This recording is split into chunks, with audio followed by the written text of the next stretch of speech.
Hello সবাইকে, শুভ সকাল। স্পর্শের ছোঁয়ায় একটা নতুন ব্লগে সকলকে আনাই অনেক অনেক আর অনেক স্বাগতম। আজকে দিনটা ছিল শনিবার।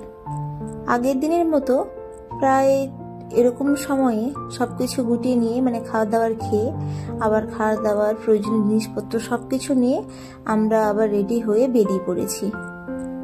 কোথায় যাচ্ছি রোজ দিনের মতো ওটা বলছি, তার আগে চলো ব্লগটাকে স্টার্ট করি। তোমরা পুরো ব্লগটা দেখো, কারণ আজকে পুরো ব্লগটা বিশেষ করে জায়গাটা আশা করছি তোমাদের অনেক অনেক আর অনেক ভালো লাগবে।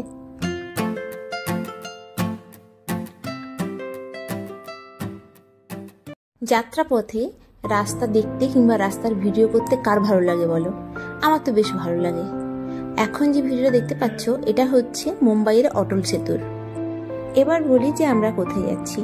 আমরা যাচ্ছি গোয়াল বিপাশনা পাগোডাতে, যেটা হচ্ছে মুম্বাইয়ের উত্তর পশ্চিমে বোরিওয়ালির গোড়াইতে অবস্থিত।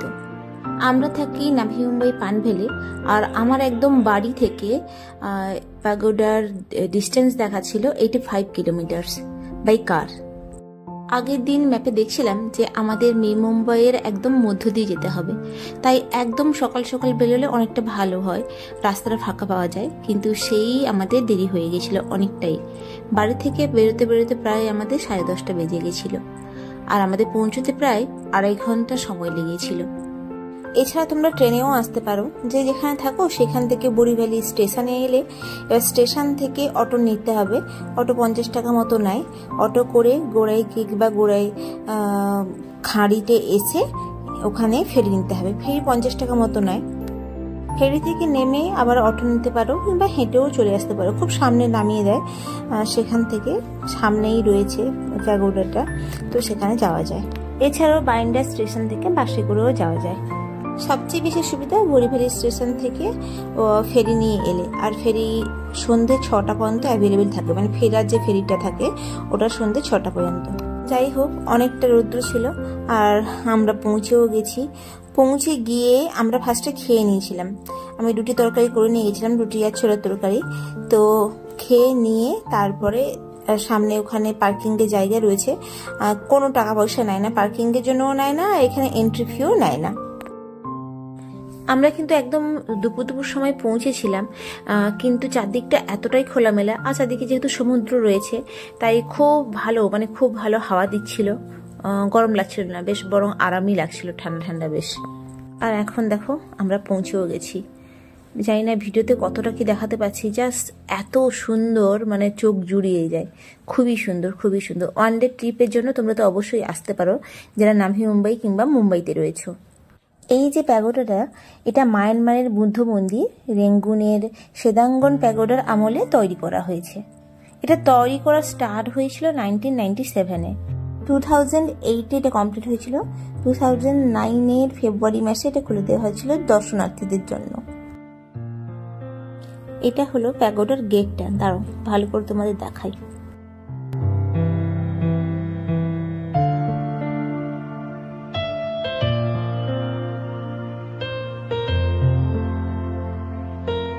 চলো এখন ভেতরে যাওয়া যাক। একটা কথা বলে রাখি, দেখো আমরা যারা বাইরে থেকে আমরা সব ধরনের ড্রেস পরি, এখানে দেখলাম খুবই শর্ট যদি কেউ ড্রেস পরে যায় তখন একটু বারণ করছে। মোটামুটি শর্ট ড্রেস ঠিক আছে, কিন্তু খুবই ধরো শর্ট তখন তাকে ঢুকতে দিচ্ছে না। এই প্যাগোডার ওপেনিং টাইম হচ্ছে সকাল 9টা, আবার সন্ধ্যে 7টার সময় এটা বন্ধ হয়ে যায়। এখন মনে হচ্ছে ভিডিওটা আমার একদম ক্লোজ নিলে ভালো হতো। এটা মহারাষ্ট্রের 7টা আশ্চর্যের মধ্যে একটা আশ্চর্য, এত সুন্দর। তো ফার্স্টে আমরা এন্ট্রি নিলাম, তারপর ওখানে চেকিং হলো। চেকিং হওয়ার পরে যে সামনে মেন পাগোডা, এটা হচ্ছে প্রায় 325 ফুট উচ্চতা। মেন স্তম্ভটার দুদিকে যেটা দেখতে পাচ্ছ, একটা হচ্ছে বেল টাওয়ার আর একটা হচ্ছে গং টাওয়ার। ফার্স্টে চলো বেল টাওয়ারের দিকে যাওয়া যাক।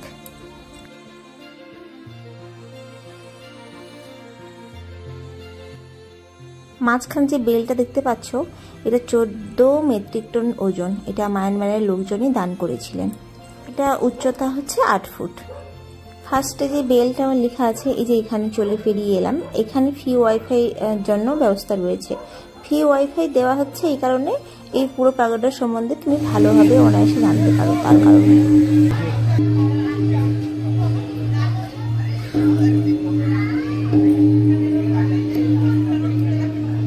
একটুখানি লাইন দিতে হয়েছিল, সবাই বাজাচ্ছে, সবাই ফটো তুলছে।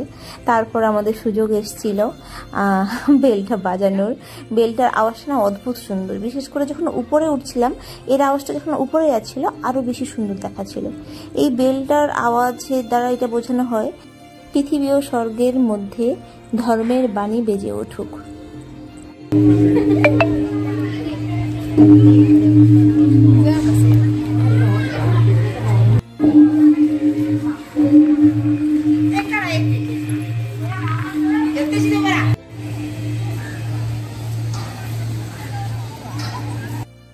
চলো এখন অপোজিট দিকে গং টাওয়ারের দিকে যাওয়া যাক।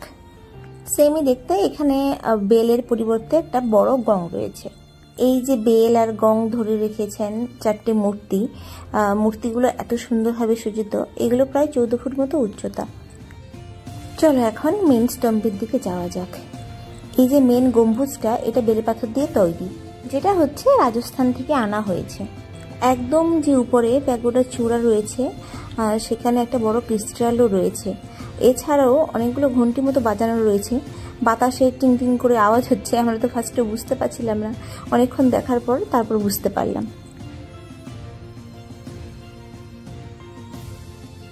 একটু জল জল করে, আর চূড়ার মাথায় ছাতা মতো রয়েছে, ওটা কিন্তু পুরোটাই সোনার, বাদ বাকি সমস্ত কিছু গোল্ডেন কালার করা। চারদিকটা এত খোলামেলা, ভীষণ হাওয়া দিচ্ছিল, একটুও গরম লাগছিল না। আর এটা ভীষণ বড়, অনেকটা জায়গা জুড়ে রয়েছে। এর ভিতরে মেইন মেডিটেশন সেন্টার রয়েছে, জায়গা রয়েছে যেখানে একসাথে 8000 মানুষ বসে মেডিটেশন করতে পারে। এখানে মেডিটেশন কোর্সও নিতে পারো। আমরা যখন এন্ট্রি নিচ্ছিলাম ওখানে সবাই বসে, যারা কোর্স নিতে চাও ওখানে যোগাযোগ করতে পারো। 10 দিন থেকে শুরু হয়, 10 দিনের অনেকগুলো দিনের রয়েছে, এগুলো করে নিতে পারো। আমরা কিছুটা সময়ের জন্য করেছিলাম। এখান থেকে মেন এন্ট্রি রয়েছে, এখানে মেডিটেশন হয়। যারা দর্শনার্থী ঘুরতে আসে তাদের জন্য 10 মিনিটের জন্য এটা মেডিটেশন করায় ওরা। আমরা করেছিলাম, আমার তো খুব ভালো লাগছিল যে স্পর্শও করেছিল। ফার্স্টে আমরা ওই গেটের দিকে যাচ্ছিলাম, তখন ভদ্রলোক বললেন যে ওখানে যাও, ওটা কিছুক্ষণের মধ্যে 10 মিনিটের মধ্যে বন্ধ হয়ে যাবে, কারণ অলরেডি তখন অনেকটা লেট হয়ে গেছিলো। তার কারণ আমরা এই মেডিটেশন হলের দিকে এলাম।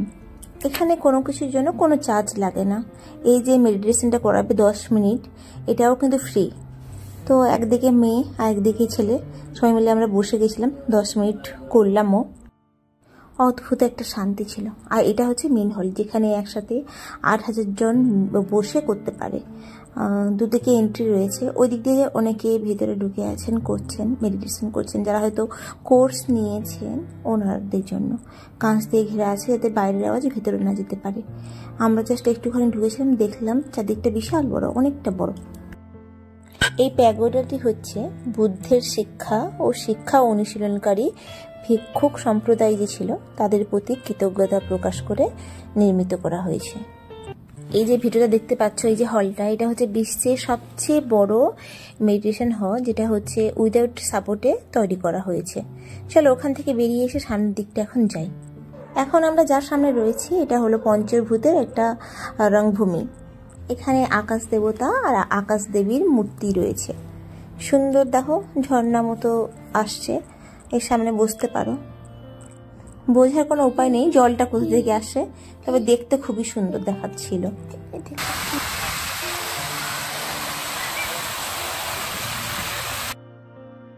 এর বাম সাইডে রয়েছে হুইল অফ ধর্মা, ওইদিকে আমরা যাচ্ছি, যেখানে একটা বড় চাকা রয়েছে যেটা সারাক্ষণ ঘুরতে আছে।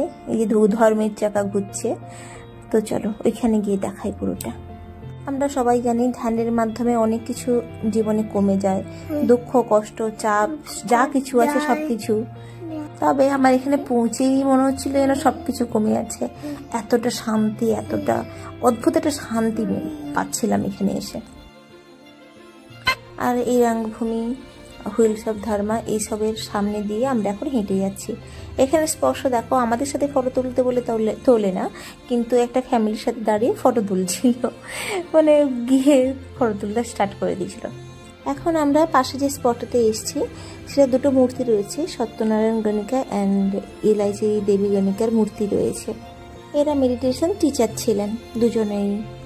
ঠিক এনাদের স্তম্ভের পেছনে রয়েছে একটা গার্ডেন বাচ্চাদের জন্য। দেখো আমার স্পর্শ তো ছুটে চলে গেছে, বাচ্চারা সুন্দরভাবে খেলতেও পারবে।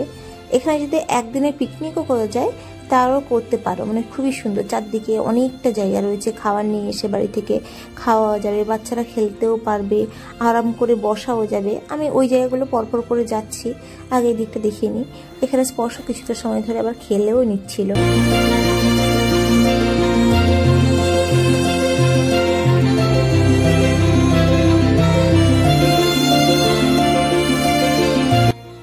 চলো এখান থেকে বেরিয়ে এখন সামনের দিকটা যাওয়া যাক।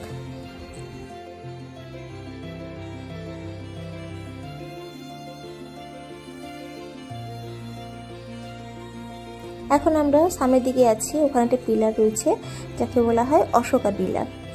এখান থেকে এই চারদিকটা তোমাদের একটু ঘুরিয়ে দেখাই। দেখো সুন্দর, গাছগুলো এত সুন্দর, ভীষণ সুন্দর, আর সুন্দর সুন্দর ফুলের গাছও ছিল। এদিকে দেখো মাদার ইন্ডিয়া যে ফুলের গাছটা একদম ভর্তি হয়ে ফুল হয়েছে, এত সুন্দর দেখাচ্ছে। আমাদের ঘরেও রেখেছি, মানে এটা নিয়ে এসেছিল ওর বাবা, কিন্তু অনেকটা ফুল হয় কিন্তু গাছটার ডালগুলো এতগুলো হয়নি তো, তাই এতটা দেখতে সুন্দর লাগে না। এখানে অনেকগুলো ডাল আছে তাই অনেক সুন্দর দেখাচ্ছে। আর এই সাইড থেকে আমি দেখাচ্ছি, সূর্যের আলোটা পড়েছে, এত সুন্দর দেখাচ্ছে পাগোড়ার যে স্তম্ভটা। যেই দিকে হুইলসের ধর্ম ছিল ওই দিকেও অনেকগুলো ঘর ছিল, ওখানে সম্ভবত যারা ধ্যান শেখান ওনাদের থাকার ব্যবস্থা রয়েছে। এদিকেও রয়েছে যেগুলো ব্যারিকেড করা আছে, এদিকে যাওয়ার কোনো মানে পারমিশন নেই।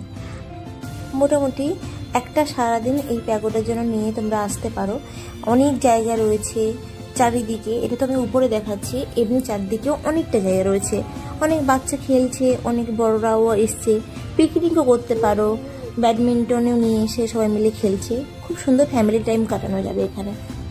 আমরা যে সময়টা এসেছিলাম একদম ভদ্রপুরবেলা, কিন্তু একটুও গরম লাগেনি, চারদিকটা এতটাই খোলামেলা, বরং ঠান্ডাই লাগছিল, এত হাওয়া দিচ্ছিল। খুবই সুন্দর, খুবই সুন্দর, যাকে বলে অসাধারণ, মানে এসে মনটা পুরো ভরে গেছে। তোমরা অবশ্যই এখানে আসতে পারো, একদিনে তো এসে ফিরেও সুন্দর যাওয়া যায়। এছাড়া এখানে দেখো খাওয়ার ব্যবস্থা অনেক জায়গাতে রয়েছে, ওইখানে দেখালাম ওখানেও রয়েছে। এখানে তো ওয়াশরুম রয়েছে আর সাইডে ড্রিঙ্কিং ওয়াটারও রয়েছে। কোনো বেশ অনেকক্ষণ কাটানোর পরে এখন আমরা নিচের দিকে নেমে যাচ্ছি, এখান থেকে বেরিয়ে যাব।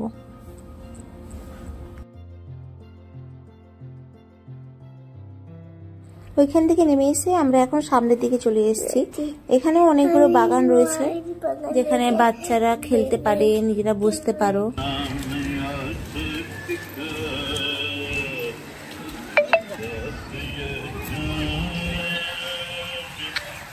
আর এখানে ফুড কাউন্টারও রয়েছে, নিরামিষ খাওয়া দাওয়ার পাওয়া যায়, অনেক বড়। আমরা যদিও ট্রাই করিনি, তবে এখানে খাওয়া দাওয়ারও ভালো পাওয়া যায় এটি শুনেছি। হাঁটতে হাঁটতে এখন সাইডের দিকে চলে এসেছি। এখানে একটা বুদ্ধের মূর্তিও রয়েছে, ধ্যানরত একটা বুদ্ধের মূর্তি রয়েছে, একক শিলা দিয়ে এটা তৈরি হয়েছে। এটা প্রায় 21 ফুট উচ্চতা। তো আমরা কিছুক্ষণের সামনে দাঁড়ালাম, একটু ফটো তুললাম, তারপর সাইডের গার্ডেনে এসে একটু বসছিলাম। স্পর্শ একটু খেলছিল আর আমরাও একটু বসলাম, বেশ ভালো লাগছিল। এরকম ছোট ছোট ছোট পার্কের মতো করা রয়েছে, সারাদিনে খাবার দাবার নিয়ে সেখানে বসে খাওয়াও যাবে, রেস্ট করা যাবে। তারপর যখন আমরা নামছিলাম এখানে একটা লাইব্রেরি মতো রয়েছে, জিনিসপত্র কিনতেও পারো, বুদ্ধের জীবনী, আরও অনেক ফটো রয়েছে। সব শেষে আমরা একটু পপকর্ন নিয়ে বেরিয়ে পড়লাম। বেরিয়ে এখন গাড়ির কাছে চলে এসেছি। আর আজকে আমি আমও এনেছিলাম বাড়ি থেকে। আগের দিন রুনাবাড়িতে গিয়ে 30 টাকা 3টে আমের এই কাটা কাটা অংশগুলো একটা করে তিনটে ভাগ নিয়ে খেয়েছিলাম। তাই আজকে ভাবলাম যে বাড়ি থেকে আম নিয়েই যাব, তো আমও নিয়ে এসলাম। এখন একটু সন্ধে হয়ে আসছে, আমরা গোড়াই বিচের দিকে এলাম। আর এই বীজটাও ভীষণ সুন্দর, খুব হাওয়া দিচ্ছিল। জানি না মানে চারদিকটা বেশি খোলামেলা বলে নাকি কি কারণে বেশি জন্য হাওয়াটা দিচ্ছিল, মানে ঠান্ডা লাগার মতো। এখানে আসার আগে আমি এটা নিয়ে দেখছিলাম অনেক ভিডিও। তো এখানে একটা দিন থাকতেও পারো, চারদিকে আরও কিছু কিছু জিনিস দেখার রয়েছে, বেশ ভালো লাগবে। সবচেয়ে বড় কথা বীজটা বেশ সুন্দর, চারদিকে আরও পাশাপাশি বীজও রয়েছে, আর এই বীজটা তো সবচেয়ে বেশি সুন্দর। আর বীচের সাইডে যে হলিডে হোমগুলো, হোটেলগুলো রয়েছে, রিসোর্টগুলো রয়েছে, ওগুলোও খুব সুন্দর সুন্দরভাবে সাজানো, সুন্দর বসে চারদিকে ভিউটা খুবই ভালো লাগবে। আমার মনে হচ্ছিল মানে আমরা আসতে পারি, একটা রাত কাটাতে পারি এখানে, কারণ স্পর্শের বাবা সবসময় বলে যে দিওয়ালির সময় ওর থাকতে ইচ্ছে করে না, যেহেতু আমাদের সোসাইটিতে এত বেশি বাজি ফাটানো হয় যেটা ওর ভালো লাগে না। তো ও বলে চলো কোথাও গ্রামে চলে যাই। এই জায়গাটা না মানে যখন আমরা ঢুকছিলাম একটা গ্রামেরই মতো, পুরো গ্রামের রাস্তা, গ্রামেরই মতো পুরো, সেখান থেকে একটা নির্জন বেশ ভালো লাগার মতো। এখানে এসে একটা রাত একটা দিন কাটাতে পারো। এখন সন্ধ্যে সন্ধ্যা হয়ে গেছে, আমরা বিচ থেকে বেরিয়েও যাচ্ছি। এখানে একটা ভালো জিনিস কি, বিচে ঢোকার যে রাস্তাটা, বেরোনোর রাস্তাটা আলাদা রেখেছে, তাতে অনেকটা সুবিধা হয়েছে, যেহেতু রাস্তাগুলো অনেক সরু সরু, তাতে অসুবিধা কিছু হচ্ছে না, মানে দুটো গাড়ি সুন্দরভাবে বেরিয়ে যেতে পারবে। সব মিলিয়ে আমাদের তো বেশ ভালো লেগেছে, মানে দিনটা খুবই সুন্দর গেল। এরপর বাড়িতে পৌঁছে আমি খালি হাত পাটা ধুয়েই তাড়াতাড়ি করে ভাত বসিয়ে দিয়েছিলাম, কারণ আমাদের ফিরতে ফিরতে অনেকটাই লেট হয়ে গেছিলো, প্রায় 9:30 মতো বেজে গিয়েছিলো। তো ফার্স্টে ভাত আর ডাল সেদ্ধ বসিয়ে দিয়েছিলাম, ভাতের মধ্যে আলু দিয়ে। আজকে আলু সেদ্ধ, ডাল আর একটু বেগুন পোড়াবো। এখানে আমোদের মাছ বের করে রেখেছি, এগুলো এই সময়, এই শীতকালের সময় খেতে খুবই ভালো লাগে। এইটার একটা ঝাল ঝাল মতো করব। আর এইদিকে স্পর্শ বসছে বাবার সাথে, দুজন মিলে বসছে, আর এখানে আমি রান্নাটা করে ফেলি। আমরা যদি তাড়াতাড়ি বেরোতাম হয়তো আরও তাড়াতাড়ি ফিরতে পারতাম, তবে যে টাইমিংসটা ছিল খুব একটা আমাদের খারাপ লাগেনি, সব মিলে ভালোই হয়েছে। শুধুমাত্র যেহেতু স্পর্শ একটু তাড়াতাড়ি খায়, ওই জন্য ওই খাওয়াটা একটু দেরি হয়ে গেছে। যাই হোক, অনেক দিন পর এইভাবে এখন আজকে ব্লগটা এন্ডও করব। আর আমাদের সব মিলিয়ে জায়গাটা তো অসাধারণ লেগেছে। আমি তো সবাইকে বলবো যে তোমরা অবশ্যই যেও, এতটাই সুন্দর, এতটাই ভালো জায়গা। যাই হোক, চলো আজকের মতো আমরা এখানে ব্লগটাকে এন্ড করছি। সবাই ভালো থাকো, সুস্থ থাকো। চলো সবাইকে আছি, একটা বাই বাই, দেখা হচ্ছে নেক্সট ব্লগে খুব শীঘ্রই।